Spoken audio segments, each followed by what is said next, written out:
기도합니다. 아멘. 예수님의 산상수훈이죠. 마태복음 5장부터 시작되는 복 있는 자, 복 받은 자, 부르심을 받은 자. 그 복 있는 자가 오늘 마태복음 7장에 좁은 문으로 들어가는 자다라고 주님께서 산상수훈의 마지막으로 오늘 좁은 문을 말씀하십니다. 그 좁은 문을 들어가는 자, 좁은 길을 들어가는 자, 거짓 선지자들에게 속아서 넓은 길로 들어가는 자가 아니라 오직 그리스도께 붙들린 바 되어서 좁은 문을 들어가는 자가 복이 있도다. 주님께서 오늘 산상수훈의 마지막 설교로 말씀하고 계시네요. 오늘 우리 모두가 그 복 있는 자 되길 원합니다. 넓은 문이 아니라 그리스도의 좁은 문을 통과하여 그리스도의 좁은 길로 끝까지 나아가는 주님의 복 있는 백성이 저와 여러분 모두가 되길 원합니다. 이 좁은 문은 양의 문입니다. 유월절 어린 양의 피가 발라져 있는 문이죠. 이 좁은 문은 곧 그리스도의 문이고 그 문에는 그리스도의 피가 발라져 있습니다. 우리가 이 문이 넓은 문이냐 좁은 문이냐, 우리가 들어가야 되는 문이냐 들어가지 말아야 되는 문이냐, 그 중요한 표징이 그 문에 그리스도의 유월절 어린 양의 피가 발라져 있냐, 그 기준이라는 거죠. 그 피가 없으면, 예수 그리스도의 유월절 어린 양 피가 없으면 우리는 그 문이 아무리 화려하고 아무리 아름다워 보이고 아무리 그럴듯해도 들어가면 되지 않는다는 겁니다. 그 문이 아무리 누추해 보이고 그 문이 아무리 미련해 보이는 문이어도 우리가 그리스도의 보혈이 그 문에 발라져 있다라고 하면 그 문 밖에는 우리가 통과할 수 있는 문이 없다라는 겁니다. 유일한 생명의 문, 유일한 구원의 문. 오늘 주님께서는 우리에게 그 유일한 한 문과 한 길만을 내어주신 줄 믿습니다. 오늘 마태복음 7장 13절부터 14절입니다. 좁은 문으로 들어가라. 멸망으로 인도하는 문은 크고 그 길이 넓어서 그리로 들어가는 자가 많다. 생명으로 인도하는 문은 좁고 길이 협착하여 찾는 자가 적다. 네, 말씀 한번 띄워주시면. 네. 그래서 우리가 주님께서 말씀하신 것, 이 좁은 문으로 들어가라. 좁은 문이 생명의 문이고 넓은 문은 멸망의 문이다. 이 두 가지 기준밖에 없다는 겁니다. 좁은 문, 생명의 문, 넓은 문, 멸망의 문. 그러나 많은 사람들이 끝내 그 좁은 문을 찾고 싶어도 찾질 못하는 것을 우리가 보게 됩니다. 그리고 끝내 좁은 문을 찾지 못하기 때문에 쉽게 찾을 수 있는, 쉽게 힘들이지 않고 찾을 수 있는 넓은 문을 선택하게 되더라는 겁니다. 그래서 그 멸망의 문, 넓은 문으로 들어간 자들은 결국 멸망으로 귀결되게 되는, 멸망으로 인도하는 그 문. 크고 그 길이 넓어 그리로 들어가는 자가 많다. 많은 이들이 그 길로 들어가게 된다는 거죠. 그러나 생명으로 인도하는 문은 좁고 길이 협착해서 찾는 자가 적다. 그러므로 오늘 주님께서 말씀하신 바, 우리 인생에는 우리가 들어갈 수 있는 문, 두 종류의 문밖에 없음을 우리가 기억해야 할 것입니다. 멸망으로 인도하는 넓은 문과 생명으로 인도하는 좁은 문, 이 두 가지 문밖에는 우리 인생에 들어갈 수 있는 문은 없다. 우리 앞에 100개, 1000개의 문이 있어도 그 중에 하나만 생명으로 인도하는 좁은 문이라는 겁니다. 나머지 999개는 다 넓은 길로 이어지는 넓은 문이 된다는 거예요. 이처럼 이 어떤 문을 우리가 선택하느냐는 오늘 우리의 구원의 문제와 직결되어 있는 가장 중요한 문제입니다. 인생의 가장 중요한 문제예요. 그 좁은 문을 찾는 문제는 우리의 생명을 걸고 찾아야 하는 구원에 직결된 너무도 중요한 문제다라는 겁니다. 왜 그렇습니까? 그 문 뒤에는 길이 있기 때문이에요. 문을 찾는 걸로 끝나지 않습니다. 문을 열고 우리가 반드시 문 뒤에 놓여져 있는 길로 나아가게 된다는 거예요. 우리가 한평생을 확신 없이, 믿음 없이 신앙생활을 하고도 결국에는 멸망으로 인도하는 넓은 문을 선택하게 되면 그 끝은 멸망이라는 거죠.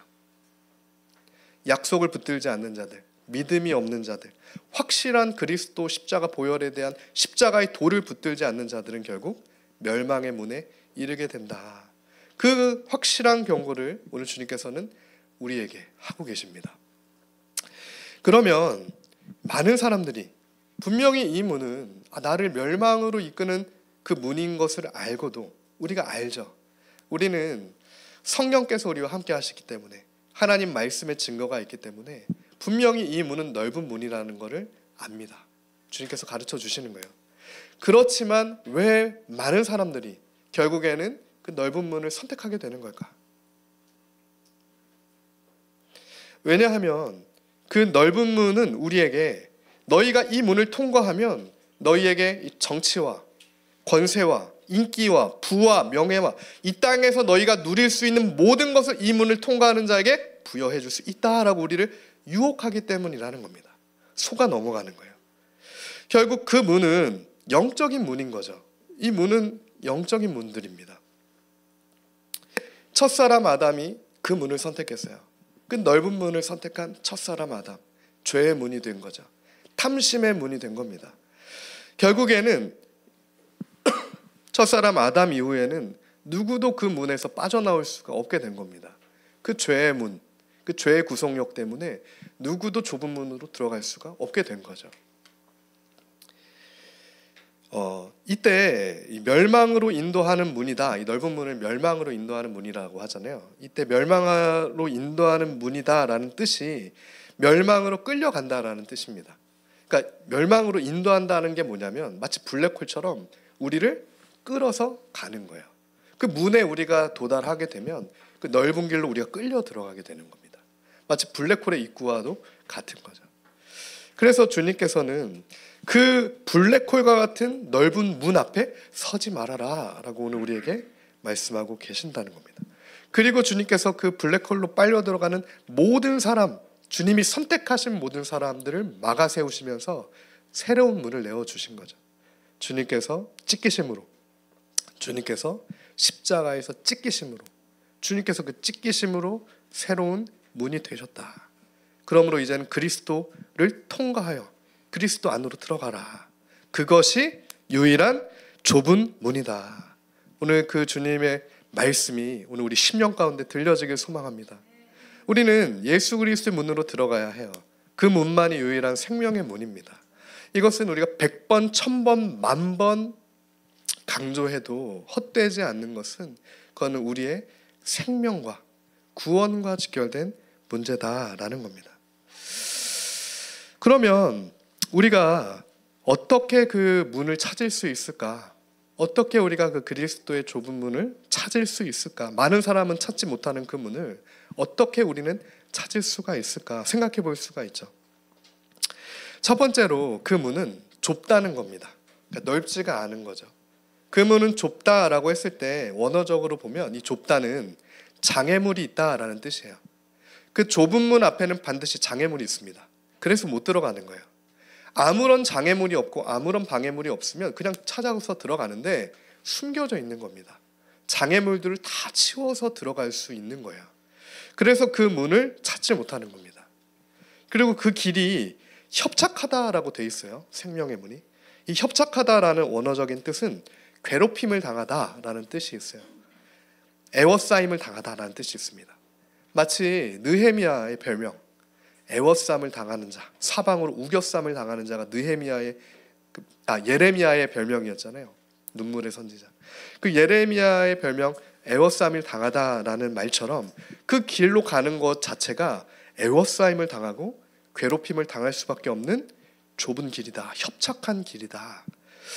그래서 찾는 자가 적다.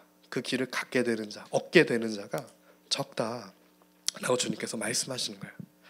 그리고 마지막으로 그 좁은 문에는 피가 있죠. 유월절 어린 양의 피가 있습니다.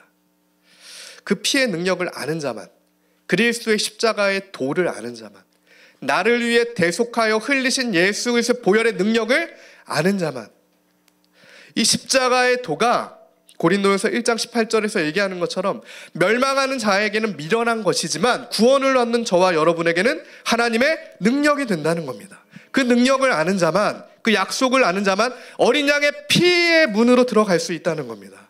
오늘 우리가 그 문으로 들어가야 한다는 거죠. 협착하고 둘러싸임을 당하고 에워싸임을 당하고 장애물이 있는, 그러나 예수님의 보혈의 피가 있는 그 문을 우리가 통과해야 한다. 그 문은 구원의 문이다. 이 사실은 단순히 오늘 예수님께서 마태복음 7장에만 말씀하신 게 아닙니다. 모세 오경에서부터 이스라엘의 시작 부분부터 이 부분은 너무 중요한 부분이다라는 것을 우리에게 말씀해 주신 거예요. 특별히 출애굽기에 보면 이스라엘이 구원을 얻을 때, 애굽에 430년 종생활을 하다가 구원을 얻게 될 때, 이제 여호와의 불기둥과 구름기둥의 인재를 따라가게 될 때, 이제는 주님의 그 좁은 길로 나아가게 될 때 무슨 일이 있습니까? 애굽에 10가지 재앙이 임합니다. 10가지 심판이 임하는 거예요. 그러나 애굽의 탐심은 그 9가지 심판 앞에서도 완고합니다. 마치 우리의 마음과 같죠. 애굽이라고 하는 죄성, 이 노예됨의 죄성은 마치 우리의 심령과도 같은 탐심이에요. 완악합니다. 주님께서 한 번, 두 번, 세 번, 9번째까지 재앙이 임해도 바뀌지가 않는 거예요. 그러나 결국에는 10번째 재앙 앞에서 어떻게 됩니까? 10번째 재앙 앞에서 끊어지는 겁니다. 그 죄의 사슬이 끊어지게 돼요. 근데 그 10번째 재앙은 어떤 재앙이었어요? 애굽의 첫째 되는 장자들이 다 심판을 받게 되는 재앙입니다. 그러나 그 가운데서도 좁은 문으로 들어갔던 자들, 유월절 어린 양의 피를 문설주에 발라서 그 문으로 들어갔던 자들은 살게 된 겁니다. 심판 가운데 넓은 문에 있던 자들은 그 피를 의지하지 않은 거고요. 살게 된 자들은 예수님의 피를 의지한 겁니다. 누가 구원을 얻습니까? 그 문 안에 들어가 있던 자들. 그 문 안에 예수의 보혈의 피에 발라진 문 안에 들어가 있던 자들이 출애굽, 구원을 얻게 되었다. 저는 이 같은 은혜가 오늘 우리에게 있기를 기도합니다. 이와 같은 하나님의 놀라운 은혜가 오늘 우리 삶 가운데 죄와 죽음과 사망을 심판하시는 하나님의 놀라운 은혜가 오늘 우리에게 있길 소망합니다. 이 애굽, 이 사망의 도시입니다. 노예 상태에 익숙해진 하나님의 백성들이 나오질 못해요. 블랙홀에 빨려 들어간 겁니다. 넓은 문에 들어가 넓은 길에서 헤어나오질 못해요. 그 탐심의 도시를 탈출하지 못하는 겁니다. 마치 소돔과 고모라에서 탈출하지 못하는 것과 같죠. 그 넓은 문 안에서 방황하고 있을 때 그때 주님께서 주의 백성들을 깨우시는 거예요. 흔들어 깨우시는 겁니다. 더 이상 이 넓은 문에 들어가 있으면 되지 않는다라고 하는 주님의 깨우심이 있는 겁니다. 그때 출애굽기 12장부터 21절에서 24절이죠. 주님께서 주의 백성들을 깨우시고 주님의 백성들에게 말씀하시는 것이 있습니다. 출애굽기 12장 21절이죠. 모세가 이스라엘 모든 장로를 불러서 그들에게 이르되 너희는 나가서 너희 가족대로 어린 양을 택하여 유월절 양으로 잡고 우슬초 묶음을 가져다가 그릇에 담은 피에 적셔서 그 피를 문 인방과 좌우 설주에 뿌리고 아침까지 한 사람도 자기 집 문 밖에 나가지 말아라. 여호와께서 애굽 사람에게 재앙을 내리려고 지나가실 때 문 한방과 좌우 무설주의 피를 보시면 여호와께서 그 문을 넘으시고 멸하는 자에게 너희 집에 들어가서 너희를 치지 못하게 하실 것입니다. 너희는 이를 규례로 삼아 너희와 너희 자손이 영원히 지킬 것이니. 아멘. 영원히 지킬 규례, 주님께서 말씀하신 겁니다. 우슬초 묶음을 가져다가 거룩한 주님의 그 피, 어린 양의 피, 유월절 어린 양의 피를 문설주에 발라라. 그리고 그 문 안에, 좁은 문 안에 있어라. 주님께서 말씀하시는 겁니다. 주님께서 지금 죽음을 심판하고 계세요. 애굽을 심판하시고 마지막에 지금 10번째 재앙을 통해 장자, 모든 힘의 근원, 지금 죽음과 사망을 심판하고 계시는 겁니다. 그때 죽음을 심판하실 때 죄의 종로를 타던 자들도 함께 심판을 받게 됩니다. 무슨 말입니까? 이 넓은 문에 있던 자들이 주님의 심판이 임할 때 함께 심판을 받게 되는 거예요. 하나님이 사망을 심판하실 때 사망의 종로를 타던 자들이 함께 심판을 당하게 된다. 고린도전서 15장 26절이죠. 맨 나중에 멸망받을 원수는 사망이다. 마지막에 멸망받을 원수 사망입니다. 넓은 문으로 들어왔던 아담의 범죄로 들어와 왕노릇하던 그 원수 사망이죠. 죄의 삭은 사망입니다. 그러므로 오늘 우리가 죄에서 도저히 헤어나지 못하고 사망이 우리의 왕노릇하던 것을 누가 끊어내셨습니까? 유월절 어린 양 대신 예수님께서 끊어내셨다는 거예요. 그래서 우리는 그 문으로 들어가야 합니다. 유일한 구원의 문, 유일한 생명의 문이에요. 우리가 그 문에 들어가지 못하고 그 좁은 길에 들어가지 못했을 때 성경은 지금 출애굽기부터 요한계시록까지 다 동일한 증거를 하는 거예요. 생명의 문과 넓은 문에 있는 자들의 그 두 가지 차이를 명확하게 우리에게 보여주고 있습니다. 요한계시록 20장 10절에서 15절 말씀입니다. 이렇게 증거합니다. 또 그들을 미혹하는 마귀가 불과 유황못에 던져지니 거기는 짐승과 거짓 선지자도 있어 세세토록 밤낮 괴로움을 받으리라. 이 사단, 마귀, 짐승, 거짓 선지자는 반드시 심판을 받게 되죠. 거짓 선지자입니다. 선지자는 누굽니까? 하나님의 말씀을 선언하는, 하나님을 아는 자들이죠. 근데 앞에 거짓이 붙어요. 그럼 하나님의 말씀을 변개시키는 이들입니다. 그러니까 결국에는 넓은 문으로 들어갔던 사람들이라는 얘기예요. 또 내가 크고 흰 보좌와 그 위에 앉으신 이를 보니 땅과 하늘이 그 앞에서 피하여 간데 없더라. 또 내가 보니 죽은 자들이 큰 자나 작은 자나 그 보좌 앞에 서 있는데 책들이 펴 있고 또 다른 책이 펴져 있으니 곧 생명책이라. 죽은 자들이 자기 행위를 따라 책들에 기록된 대로 심판을 받으니 사망과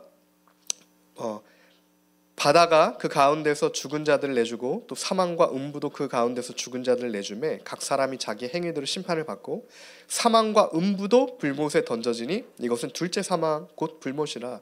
누구든지 생명책에 기록되지 못한 자는 불못에 던져지리라. 아멘. 마지막에 사망도 심판을 받습니다. 사망도 심판받아요. 넓은 문에 들어가 있던 자들은 다 함께 심판을 받게 돼요. 생명책에 기록되는 이들은 생명의 문을 통과하는 사람만 생명책에 기록이 되는 거죠. 생명의 문을 통과할 때 생명책에 기록이 되는 겁니다. 그 유일한 생명의 책이에요. 생명의 문, 생명의 길입니다. 주님께서 오늘 우리에게 동일한 하나의 말씀을 하신다. 모세오경부터 신약을 통과하여서 요한계시록까지 생명의 문으로 나아오라. 그럼 오늘 우리가 반드시 그 문을 우리 인생 가운데 찾아내고 주님이 나에게 말씀하시는 그 문으로 들어가는 은혜를 구합니다. 그러면 우리가 그리스도의 좁은 문을 찾았습니다. 그리스도의 좁은 문을 찾았어요. 그러면 그 좁은 문을 찾은 우리는, 찾은 사람들은 그 다음에 무엇을 해야 하는가? 좁은 문을 찾은 걸로 끝나지 않습니다. 좁은 문은 반드시 우리가 찾아야 하는 거죠. 찾아야 합니다. 좁은 문을 찾은 걸로 끝나지 않는다는 얘기야. 그냥 아는 걸로 끝나지 않는다는 얘기야. 아, 이게 좁은 문이구나. 지식으로 아는 걸로 끝나지 않습니다. 반드시 좁은 문을 찾아서 그 좁은 문을 통과하여서 좁은 길을 걸어가야 한다는 거예요. 걸어가는 데 포커스가 있습니다. 주와 함께 동행해야 되는 거죠. 불기둥과 구름기둥의 인도하심을 받아야 되는 겁니다. 성령의 인도하심을 받아야 돼요. 말씀의 인도하심을 받아야 합니다. 오늘 우리는 세례 요한을 통하여서 좁은 문으로 들어간 하나님의 백성들이 무엇을 해야 하는지를 알 수 있어요. 세례 요한은 무엇을 했습니까? 좁은 문으로 들어간 세례 요한은 주님의 제자들은 무엇을 했습니까? 주의 길을 곧게 했습니다. 주의 길을 곧게 하는 사명을 감당했어요. 이는 왕이 가시는 길에 앞서서 왕이 가는 길을 여는 자의 사명인 거예요. 오늘 주님께서 우리 모두에게 주신 사명입니다. 왕이 오시죠. 왕에 앞서 반드시 가서 왕이 오신다 그 길을 여는 자들이 필요한 겁니다. 그게 그리스도인이에요. 그게 좁은 문을 통과한 자들이 좁은 길을 걸어가면서 해야 되는 겁니다. 좁은 길을 걸어가잖아요. 좁은 길을 걸어가면서 왕이 이제 곧 오신다. 이 길을 여는 거라는 얘기입니다. 그 사명을 세례 요한이 감당한 거고 예수님의 제자들이 감당했죠. 그 사명이 복음의 길을 넣는 자들의 사명이죠. 다리를 놓는 것처럼 끊어진 것들, 협착한 것들, 장애물들 이런 거 다 치워내고 주님의 길을, 복음의 길을 놓는 자의 그 사명, 그것이 좁은 문으로 들어가면 우리가 해야 할, 주님이 오늘 우리에게 말씀하시는 것이다 라는 거죠. 요한복음 1장 23절에 세례 요한이 말합니다. 이르되 나는 선지자 이사야의 말과 같이 주의 길을 곧게 하라고 광야에서 외치는 자의 소리다. 나는 광야에서 외치는 자의 소리인데 주의 길을 곧게 하는 자다 라는 고백을 해요. 그 세례 요한, 주의 길을 곧게 하는 사명을 감당하는 세례 요한, 그에게는 그리스도에 대한 확실한 믿음이 있었습니다. 확실한 그리스도에 대한 믿음이 있었다는 거예요. 유월절 어린 양 대신 그리스도에 대한 믿음이 그에게는 있었다. 그는 좁은 문을 찾은 자였다. 이를 요한복음 1장 29절에 보면 우리가 알 수 있죠. 이튿날 요한이 예수께서 자기에게 나아오심을 보고 이르되 보라 세상 죄를 지고 가는 하나님의 어린 양이로다. 예수 그리스도를 본 세례 요한이 증거하는 겁니다. 세상 죄를 지고 가는 모든 사망 권세를 이기신 죄의 문제를 해결하신 하나님의 어린 양 예수 그리스도시다.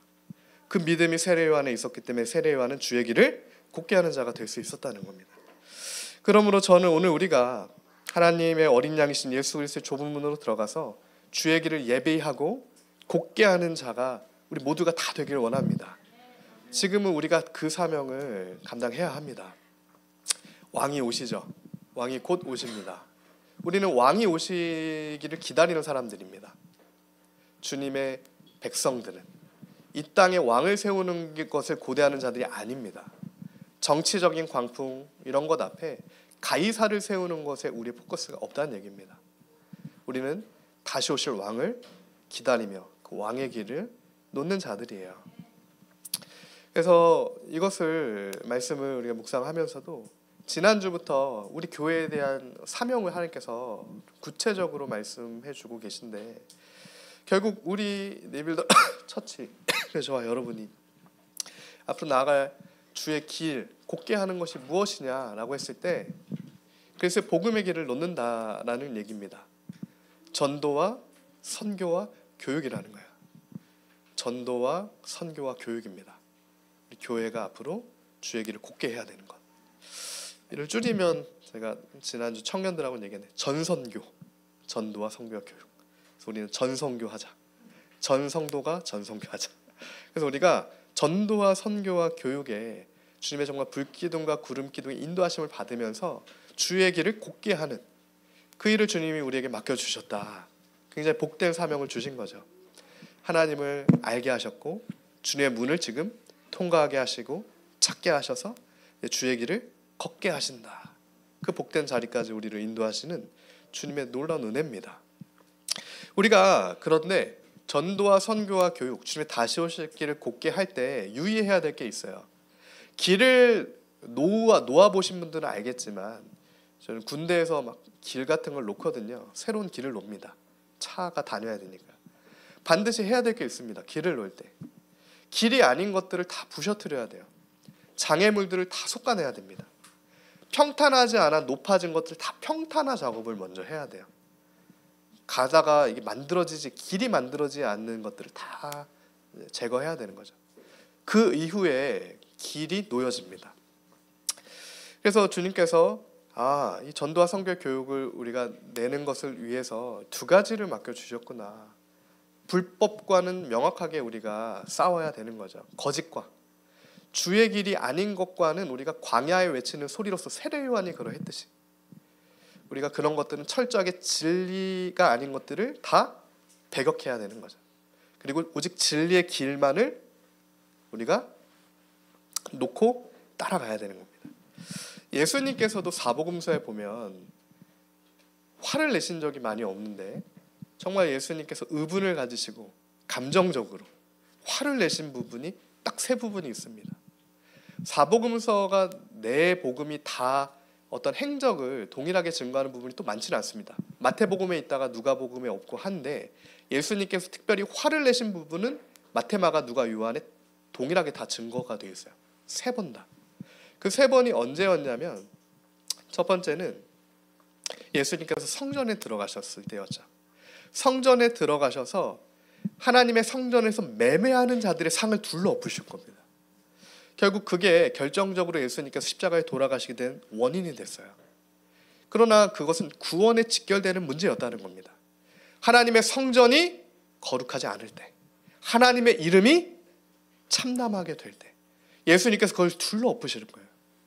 그리고 바리새인들한테 두 번째로 말씀하셨을 때 독사의 자식들아 회칠한 무덤 화 있을 것이다. 예수님의 말씀이에요. 그리고 마지막으로 베드로가 주의 길을 막아설 때 사탄아 물러가라. 이 세 번이 예수님께서 의분을 가지시고 화를 내셨던 부분입니다. 이것은 거짓을 무너뜨리는 작업인 거죠. 진리가 아닌 것들을 다 평탄케 하는 거예요. 그리고 복음이 뭔지, 진리가 뭔지, 십자가의 도가 무엇인지를 베드로에게 알려주셨고 바리새인들에게 알려주셨고 성전에서 매매하는 자들에게 알려주셨습니다. 내 집은 만민이 기도하는 집이라는 거예요.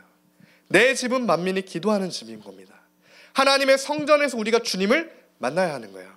예배를 통하여서 주님의 충만한 임재 안에 거해야 되는 겁니다. 우리가 말씀을 통해 하나님께 나아가야 되는 거고요. 그리스도의 보혈이 우리에게 씻겨져서 우리의 모든 더러워진 죄를 우리가 주님 앞에 회개하고 날마다 주님 앞에 날마다 새롭게 되는 그 은혜가 하나님의 집에서, 만민이 기도하는 집에서 주의 성령의 큰 임재 앞에 우리가 그렇게 주님을 만나야 하는 거죠. 주님을 그렇게 만나야 합니다. 오늘 우리가 그렇게 허망한 것들을 부시고 주의 뜻을 세우며 주님을 만나 주님과 동행하는 그 은혜가 저와 여러분에게 충만하기를 소망합니다. 이 성경 출애굽기에 보면 이 모든 것의 출발은 하나님의 집에서부터 시작이 돼요. 그래서 예수님께서도 그렇게 이게 문제가 될 걸 아시면서도 거짓 것들을 다 뒤엎으신 겁니다. 매매하는 자들. 근데 당시에 생각해 보시면 성전에서 매매하는 게 어느 정도 필요했죠. 그것이 나쁜 것을 한 게 아닙니다. 사람들이. 양과 비둘기 파는 사람들은 하나님께 제사 드릴 수 있는 물건을 준비해 준 거예요. 어느 정도 필요하다라고 전례대로 지금 여기까지 온 겁니다. 그래서 주님께서 건드리신 게 뭡니까? 탐심이었다는 거예요. 중심이었던 겁니다. 어떠한 겉으로 드러나는 것 이전에 그 중심 가운데 하나님의 성전에 대한 갈망, 하나님에 대한 갈망, 하나님을 찾는 것이 아니라 어느 순간 변개되어 버린 매매하는 자들의 탐심에 대해서 주님께서 상을 둘러보셨다라는 겁니다. 왜냐하면 모든 것은 주님의 거룩한 말씀과 성의 충만한 은혜, 그 임재로부터 시작되기 때문에 그런 거죠. 그 임재가 사라져 버리는 거예요. 그 성전 가운데 임재가 사라져 버린 겁니다. 저는 오늘 한국 교회 가운데 우리가 다시 구할 것이 무엇이냐, 언제부턴가 하나님의 임재가 한국 교회를 떠난 것처럼 보여져요. 제가 기억하기에는 언제까지는 정말 강력한 하나님의 놀라운 은혜가 있었습니다. 수련회를 가도 있었고요. 정말 병이 낫고 정말 하나님의 말씀의 은혜가 있고 회복이 되고 통회 자복하는 회개가 있고 말씀의 증거가 있고 이러한 한국 교회가 정말 기도하는 집이었던 시절이 있다고요. 근데 지금은 모두가 넓은 문으로 들어가 버린 거예요. 우리가 보고 있잖아요. 다 넓은 길에 들어가서 영향력을 추구하는 겁니다. 교회마저도 정치를 붙들게 되는 거고요. 어떤 가치를 이데올로기를 붙들게 되는 것을 우리가 지금 보고 있는 거예요. 그것과 하나님의 임재가 어떻게 같이 갈 수 있겠습니까? 같이 갈 수 없다는 거죠. 주님께서는 출애굽기 40장 34절부터 38절까지 분명하게 이스라엘 백성들에게 그것을 말씀하고 계신 거예요. 처음부터. 출애굽기 40장 34절에서 38절입니다. 구름이 회막에 덮이고 여호와의 영광이 성막에 충만하매. 주님의 그 지성 속 가운데 여호와의 임재와 영광이 충만한 거죠. 모세가 회목에 들어갈 수 없었으니 이는 구름이 회막 위에 덮이고 여호와의 영광이 성막에 충만함이었으며, 구름이 성막 위에서 떠오를 때에는 이스라엘 자손이 그 모든 행진하는 길에 앞으로 나아갔고 구름이 떠오르지 않을 때에는 떠오르는 날까지 나아가지 아니하였으며, 낮에는 여호와의 구름이 성막 위에 있고 밤에는 불이 그 구름 가운데 있음을 이스라엘 온 족속이 그 모든 행전하는 길에서 그들의 눈으로 보았더라. 아멘. 주님의 그 충만한 임재 가운데 불기둥과 구름기둥의 인도하심을 받는 겁니다. 성막에서, 기도하는 집에서, 오늘 우리의 정말 기도하는, 주님을 갈망하는, 예배하는 그곳에서부터 주님이 우리의 걸음을 어디까지 가야지 알려주신다는 거죠. 구름이 멈추면 멈춰서야 됩니다. 하나님의 말씀보다, 그 하나님의 인도하심보다 더 갈 수가 없는 거예요. 그것이 넓은 문과 좁은 문의 차이입니다. 넓은 길과 좁은 길의 차이예요. 좁은 길에만 주님의 인도하심이 있습니다. 불기둥과 구름기둥은 그 주님의 문을 통과한 좁은 길에만 있고요. 넓은 문과 그 이후에 벌어지는 넓은 길은 내가 할 수 있는 모든 것이 다 놓여져 있어요. 주님께서 오늘 우리에게 분명한 그 차이를 말씀해 주셨고 그 안에서 너희가 깨닫고 하나님의 뜻을 분명히 붙들어라 라고 말씀하고 계신다는 거죠. 그러나 우리가 좁은 문과 좁은 길을 가다가도 우리의 원수가 분명한 원수가 있잖아요. 사단 마귀라고 하는 원수는 우는 사자처럼 좁은 문으로 들어가서 좁은 길을 걷는 자들을 언제든 그들을 넓은 문으로 나아갈 수 있게 유혹을 하는 겁니다. 언제든지 좁은 길을 가는 자들이 넓은 길도 가도록 유혹한다. 이것을 오늘 본문 말씀에서는 주님께서 엄격하게 경고하고 계시는 겁니다. 오늘 요한복음 10장 7절에서 15절 말씀이죠. 오늘 본문 예수님께서 너희가 넓은 문으로 들어가지 말고 좁은 문으로 들어가라 라고 말씀하신 이후에 산상수훈의 마지막 말씀이죠. 오늘 7절부터 그 문으로 들어갈 때 중요한 게 뭐냐를 알려주시는 거죠. 그때 7절입니다. 그러므로 예수께서 다시 이르시되 내가 진실로 진실로 너에게 말하노니 나는 양의 문이라. 나보다 먼저 온 자는 다 절도요 강도니 양들이 듣지 아니하였느니라. 내가 문이니 누구든지 나로 말미암아 들어가면 구원을 받고 또는 들어가며 나오며 꼴을 얻으리라. 도둑이 들어오는 것은 도둑질하고 죽이고 멸망시키려는 것뿐이요 내가 오는 것은 양으로 생명을 얻게 하고 더 풍성히 얻게 하려는 것이라. 나는 선한 목자라. 선한 목자는 양들을 위하여 목숨을 버리거니와 삭구는 목자가 아니요 양도 제 양이 아니라 이리가 오는 것을 보며 양을 버리고 달아나니 이리가 양을 물어가고 또 해치느니라. 달아나는 것은 그가 삭군인 까닭에 양을 돌보지 아니함이나 나는 선한 목자라. 나는 내 양을 알고 양도 나를 아는 것이 아버지께서 나를 아시고 내가 아버지를 아는 것 같으니 나는 양을 위하여 목숨을 버리노라. 아멘. 우리를 위해서 목숨을 버리신 분은 주님밖에 없죠. 그리스도밖에 없습니다. 그렇기 때문에 주님만이 우리가 들어갈 수 있는 양의 문이 되는 거죠. 그 문이 아니라 다른 문을 내는 자들은 다 강도요, 절도요, 사꾼이다. 그것을 우리가 주의해야 되는 겁니다. 오늘 그것을 주의해야 돼요. 그 주의해야 되는 부분을 요한복음 10장에서 말씀하신 부분을 오늘 본문 마태복음 7장 15절부터 20절에 예수님께서 다시 한번 똑같은 말씀을 지금 하시는 겁니다. 이것이 적용됐을 때 이것이 무엇인지를 마태복음 7장 15절부터 20절까지 말씀하시는 겁니다. 한번 살펴보겠습니다.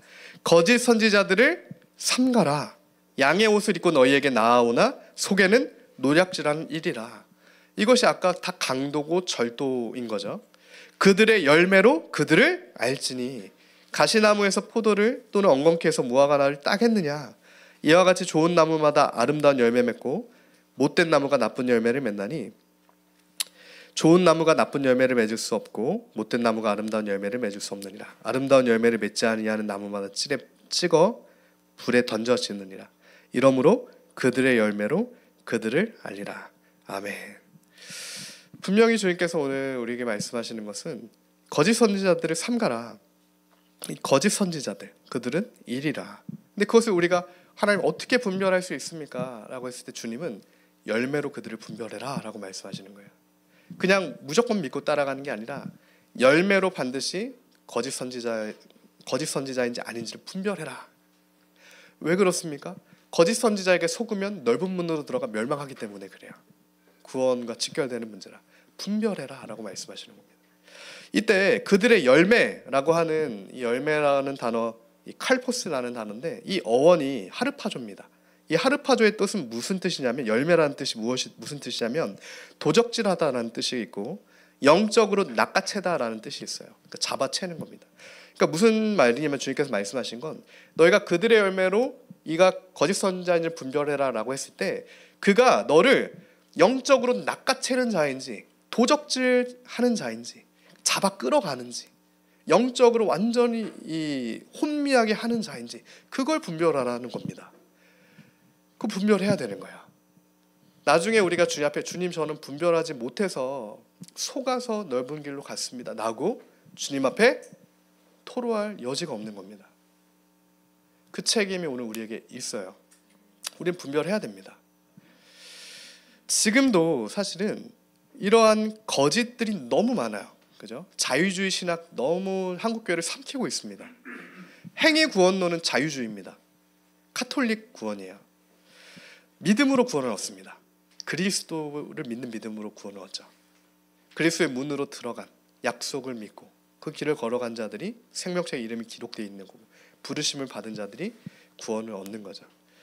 사실은 이와 같이 부르심을 받은 자들은 오늘 주님 앞에 서도, 오늘 주님이 나를 부르셔도 구원 얻는 확실한 믿음이 있어야 합니다. 그 믿음이 오늘 저와 여러분한테 있어야 된다는 거예요. 그 믿음이 없는 건 이미 자유주의 신학의 넓은 문으로 들어간 거예요.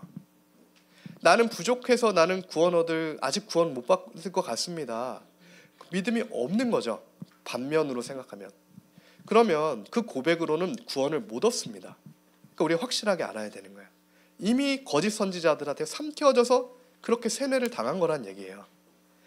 우리가 부족하지만 예수님이 해결하셨다는 겁니다. 십자가의 도가 우리에게는 구원이 되는 겁니다. 누구든지 예수 그리스도를 주로 고백하면 구원을 얻는 거예요.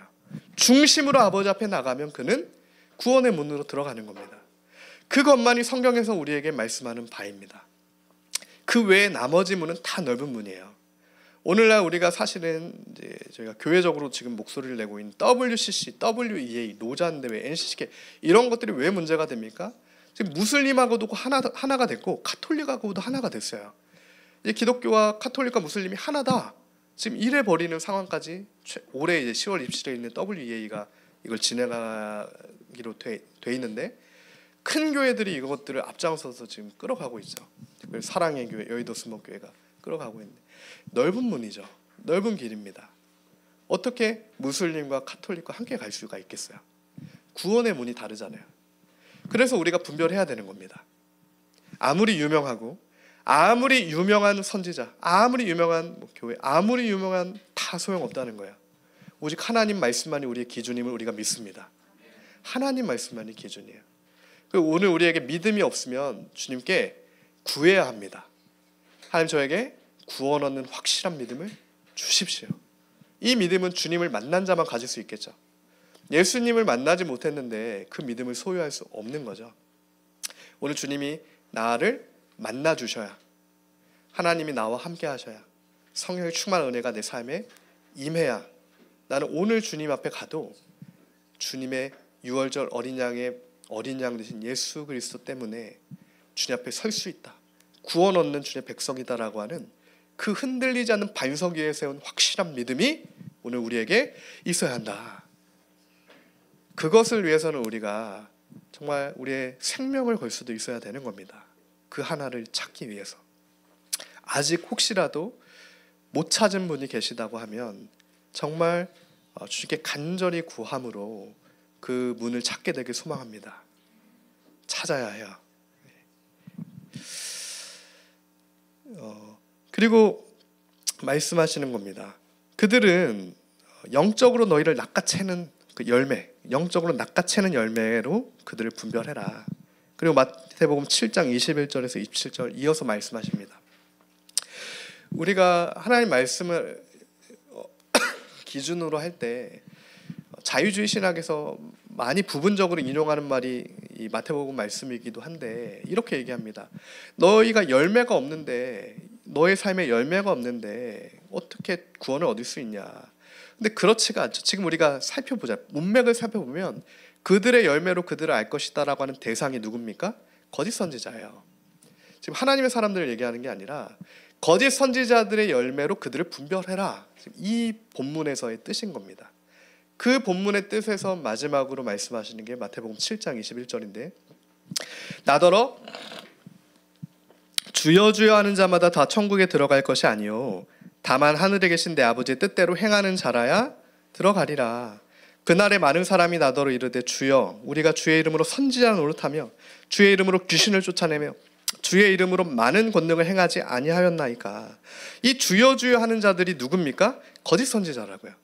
나더러 주여 주여 하는 그 거짓된 열매가 있는 거짓 선지자들, 내가 나중에 그들을 모른다고 하겠다라고 말씀하시고 있는 거예요. 그때 내가 그들에게 밝히 말하되 내가 너희를 도무지 알지 못하니 불법을 행하는 자들아 내게서 떠나가라. 나중에 주님께서 그들을 다 같이 심판 가운데 가게 하실 겁니다. 근데 우리도 만약에 넓은 문에 들어가서 넓은 길에서 함께 애굽에 남아 있게 되면 함께 심판을 받게 되는 거예요. 그래서 우리는 좁은 문을 찾고 좁은 길로 들어가야 되는 겁니다. 분별하고 정확한 분별이 필요해요.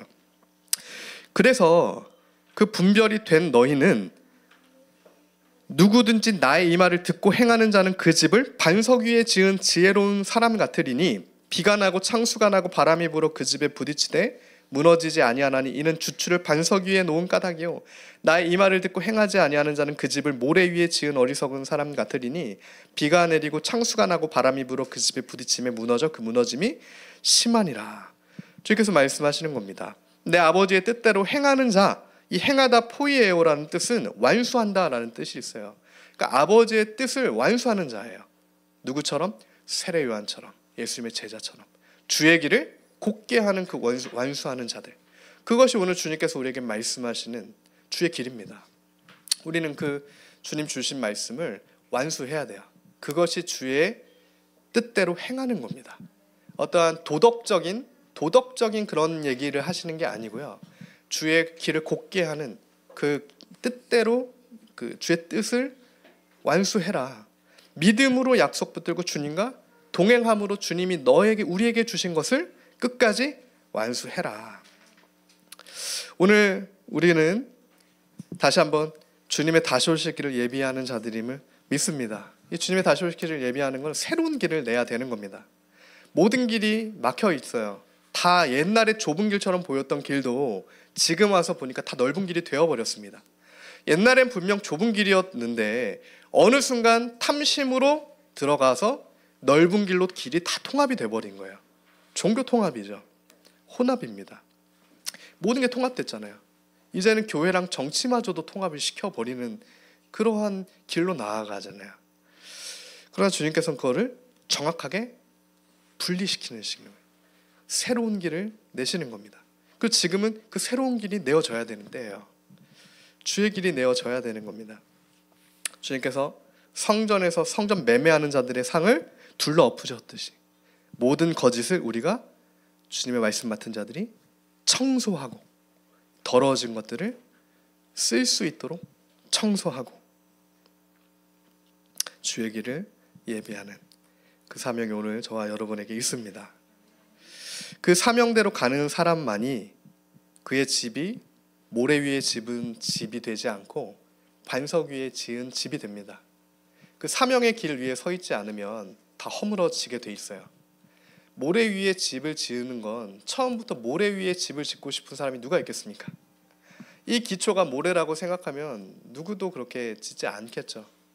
그러나 너무 쉽잖아요. 모래 위에 지은 집은 너무 쉽습니다. 마치 모래성 쌓는 것처럼. 반석 위에 집을 지으는 건 너무 어려운 일입니다. 반석 밑으로 반석을 깨고 돌을 깨고 주추를 놓는 작업은 쉬운 작업이 아니에요. 그러나 이 진가는 비가 내리고 창수가 나고 바람이 불었을 때 모래 위에 지은 집과 반석 위에 지은 집의 차이가 납니다. 이 넓은 길과 좁은 길도 평소에는 크게 분별이 어렵죠. 그러나 흔들릴 때, 비가 내릴 때, 창수가 날 때, 내 삶에 내가 쥐고 있던 것, 그동까지는 괜찮을 것이 다 흔들릴 때, 쉽게 얘기하면 시험이 들 때 내가 모래 위에 집을 세운 자였냐 반석 위에 집을 세운 자였냐가 드러나는 겁니다. 이 사단이 주는 시험, 사단이 주는 유혹입니다. 분명히 이 시험은 우리의 탐심과 연결되어 있어요. 우리가 탐심을 제거하지 않으면 반드시 시험에 걸립니다. 그리고 시험에 걸려 넘어져요. 사단은 그 탐심을 노리기 때문에 그래요. 그래서 오늘 우리가 그 탐심을 부셔뜨려야 됩니다. 모래 위에 세운 집을 부셔뜨려야 돼요. 모래 위에 세웠으면 조금씩 리모델링 한다고 절대 거기서 살 수 있지 않잖아요. 모래 위에 세웠다는 게 판단이 된다. 아, 이게 탐심 위에 세워진 집이었구나. 시험 가운데 그냥 흔들려 버리는, 지진 가운데 흔들려 버리는 집이구나 라고 생각이 분명하게 들었다면 철저하게 부셔뜨려야 돼요. 그리고 반석 위에 집을 다시 세워야 됩니다. 반석 대신 그리스도 위에 하나님의 말씀 위에 주님 만민이 기도하는 집으로 주님이 거하시는 우리의 전을 다시 세워야 되는 거죠.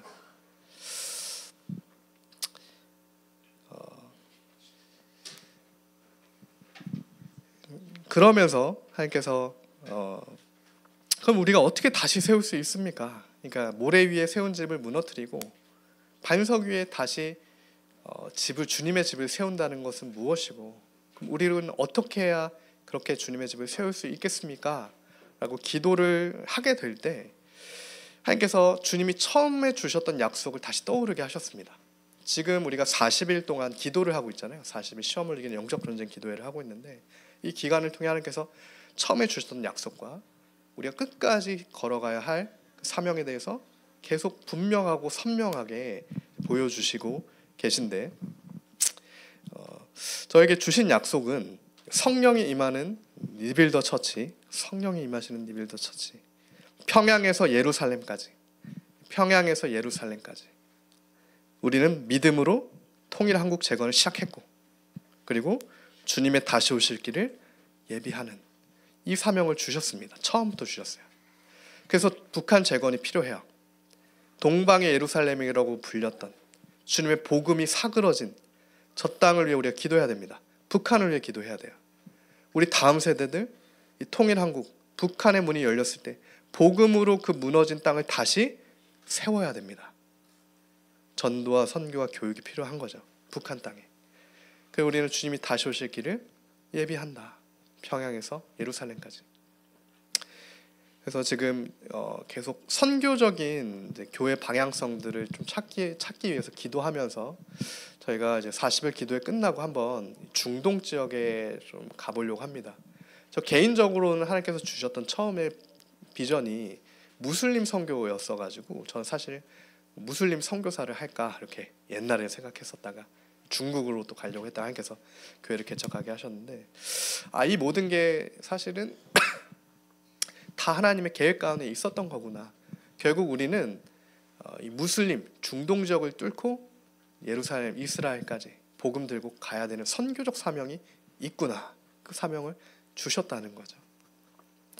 그래서 그 사명을 위해서 주님 다시 오시는 이 소리가 광야에서부터 들려지는 임박한 이 시대에 띄워주시면 좋을 것 같아요. 리빌더 처치를 세우신 하나님의 뜻을 구하고 우리가 겸손하게 나아갑니다. 이 기도를 주님께 하게 되는 거고요. 그랬을 때 주님께서 주신 기도 제목은 우리는 이슬람과 카톨릭과 WCC, NCK, 로잔 같은 일체 종교통합 혼합을 선명하게 반대해야 됩니다. 반대해야 돼요. 이것을 위해서 우리가 매매하는 자들의 상을 둘러엎을 정도로 선명한 기준을 갖고 있어야 돼요. 카톨릭과 이슬람에는 구원이 없다. 이거는 변개할 수 없죠. 그들은 전도의 대상입니다. 협력의 대상이 아니라 반드시 복음을 그 영혼들에게 전해줘야 되는 거죠. 무슬림들을 주께 돌아오게 해야 되는 겁니다. 오직 예수 그리스도를 붙들고 예배와 선교, 말씀과 기도, 다음 세대 교육과 통일한국 재건의 사명을 온전히 감당하는 거룩하고 구별된 교회가 되기를 소망하고 그렇게 주님 앞에 기도하게 됩니다. 그래서 처음에 주님께서 주셨던 교회의 사명이죠. GP3R이라고 하는 사명인데, 첫 번째는 글로리 오브 트리니티입니다. 이것은 성부, 성자, 성령 삼위 하나님의 영광이 선포되는 예배, 정말 성령 충만한 예배가 드려지는 교회가 되고 주님의 영광을 선포하는 교회가 되고, Prepare Second Coming of Jesus, 주님의 다시 오실 길을 준비하는, 특별히 선교적으로 준비하는 교회가 되고, 리빌드 코리아, 통일한국 재건을 위해 북한을 위한 기도와 또 선교를 쉬지 않는 교회가 되고, 마지막 세대를 길러내는 교육, 하나님 말씀의 교육이 이루어지는 교회가 되고, 그리고 마지막으로 이 모든 것이 리폼드 시올리지, 성경적인 하나님 말씀 위에 하나님 말씀 위에 세워지는 교회가 되고, 이것이 오늘 주님께서 세례 요한이 예수님의 길을 예비하는 것처럼 다시 오실 주님의 길을 예비해야 되는 사명이 있는 우리에게 주신 주님의 부르심의 사명이죠. 우리가 믿습니다. 이것을 교회에게 주셨다는 것은 이 교회로 부르신 저와 여러분 모두에게 주신 하나님의 사명이라는 겁니다. 그 사명 위에 있을 때만 우리는 무너지지 않을 수 있어요. 반석 위에 세운 집이 되어야 합니다. 오늘 말씀을 맺겠습니다. 결론적으로 우리가 좁은 문을 어떻게 찾을 수 있을까? 어떻게 사명의 좁은 길과 생명의 길을 찾아서 주와 함께 동행할 수 있을까? 주님께서는 이미 우리에게 답을 주셨습니다. 성경에 답이 있어요. 어떻게 그 길을 찾고 어떻게 그 길을 걸어갈 수 있을지에 대한 확실한 답을 주님께서 우리에게 말씀을 통해 주셨습니다. 마태복음 7장 7절이죠. 구하라 그리하면 너희에게 주실 것이요 찾으라 그리하면 찾아낼 것이요 문을 두드려라 그리하면 너희에게 열릴 것이라. 아멘. 구해라 너희가 그 문을 찾아라 그리고 그 문을 두드려라 그리하면 주님께서 그 문을 너희에게 열어줄 것이다. 할렐루야. 그 믿음의 문, 구원의 문, 생명의 문 주님 우리가 구합니다. 그 문을 찾아내길 원합니다. 하나님 그 문을 우리가 두드립니다. 그 문을 오늘 우리에게 열어주시옵소서. 미가서 2장 13절에서 얘기하는 것처럼 길을 여는 자가 그들 앞에 올라가고 그들은 길을 열어 성문에 이르러서는 그리로 나아갈 것이며 그들의 왕이 앞서가며 여호와께서는 선두로 가시리라. 오늘 주님 그 길을 구하고 그 길을 찾고 문을 두드리는 자가 그 문을 통과하여 길을 여는 자로 이제 우리가 나아가길 원합니다. 하나님 우리의 왕이 앞서가시리로다. 여호와께서 선두로 가시리라. 미가서 선지자가 선포한 것처럼 하나님 우리가 주님 그 문에 들어서서 이제는 주님의 길을 여는 자로서 하나님 우리가 그렇게 불기둥과 구름기둥의 인도하심을 받아서 하나님 나아가길 원합니다. 하나님 그 은혜를 오늘 우리에게 더하여 주시옵소서. 오늘 우리가 선포된 말씀 붙들고 함께 합심하여 기도하며 나아가겠습니다.